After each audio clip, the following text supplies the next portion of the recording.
حضرت مروندی کا ایک بڑا دل توڑ دینے والا شعر ہے فارسی میں، بیاں جانا تماشا کن کے درمبو ہے جاں بازاں، بسد سامان رسوائی سر بازار می رقصم، کہ اے میری جان یہ دیکھو کہ میں اپنے ہی جانثاروں کے ہجوم میں ہزاروں رسوائیاں لے کے سر بازار رقص کرنے پہ مجبور ہوں۔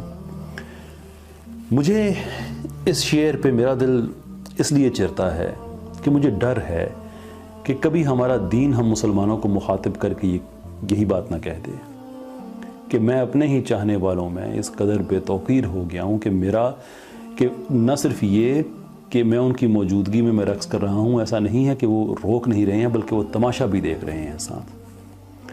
ہم حرمت دین کے لیے گھر سے نکلنے کو تیار ہیں، حرمت دین کے لیے ہم ایتھیسٹ سے بحث کرتے ہیں، ہم لیفٹ سے بحث کرتے ہیں، ہم لبرل سے بحث کرتے ہیں، لیکن ہم حرمت دین کے لیے سائنس نہیں پڑھتے، ہم فلسفی نہیں پڑھتے، ہم ریزننگ ایبیلٹیز کی طرف نہیں جاتے، ہم اپنے گھروں میں دین کو نہیں استعمال کرتے۔ میرے پاس بہنوں بیٹیوں کے میسیجز آتے ہیں کہ میری عمر 20 سال تھی، میری عمر 18 سال تھی، میری عمر 21 سال تھی، میری شادی کر دی گئی 35 سال کی عمر کے بندے سے، مجھ سے کبھی کسی نے پوچھا نہیں، یہ وہ وغیرہ وغیرہ وغیرہ۔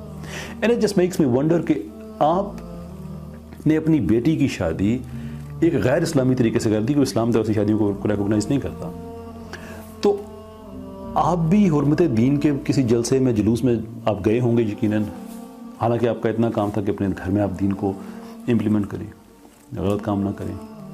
اس کے علاوہ ہم مسلمان جھوٹ بولتے ہیں، فریب کرتے ہیں، فریاد کرتے ہیں، اس کے بعد کہ دیکھیں ہمارے ساتھ کیا ہو رہا ہے۔ ہمارا دین جو مجھے اس سے جو خطرہ ہے کہ ہمیں وہ کہیں ایسا کہہ نہ دے، وہ اس لیے ہے کہ ایک طرف الہادی اٹھ کے اسے پتھر مارتا ہے، ایک طرف کوئی لبرل اٹھ کے اسے پتھر مارتا ہے۔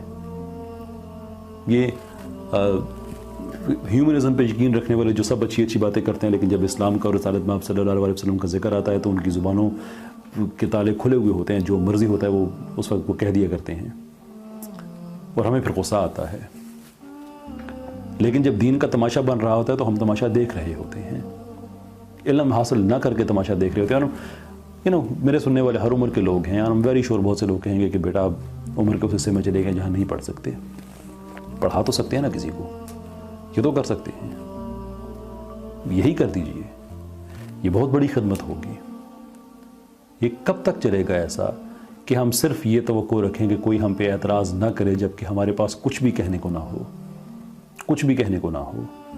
آج کیا وجہ ہے کہ ہمارے پاس سائنس کی صرف 2-4 رٹی رٹائی ٹرمز والا ایک آدمی جس نے پاسبلی ویکیپیڈیا پہ جا کے یا یوٹیوب پہ جا کے میں تفصیل سے کسی اور ویڈیو میں اس پہ بات کروں گا، جس نے صرف یہ ویکیپیڈیا وغیرہ صرف یہاں سے علم حاصل کر کے تو وہ آج ہمارے سامنے دانشور کے بنا بیٹھا ہوتا ہے۔ اور میں یہ باتیں اس لیے کہہ رہا ہوں کہ میری ان سے باتیں ہوئی تو مجھے پتہ چلا ہے کہ یہ عقل سے کتنے پیدل ہیں۔ یہ پاکستانی ایتھیسٹ کی میں بات کر رہا ہوں، یہ علم سے کتنے پیدل ہیں۔ They have no idea, absolutely no idea. They have no idea کہ philosophy of science کیسے کام کرتی ہے۔ لیکن وہ بھی آج ہم پہ بھاری پڑ رہے ہیں، تو اس کی وجہ یہ نہیں ہے کہ وہ سچے ہیں، اس کی وجہ یہ ہے کہ ہم نے سچ چھوڑ دیا ہے۔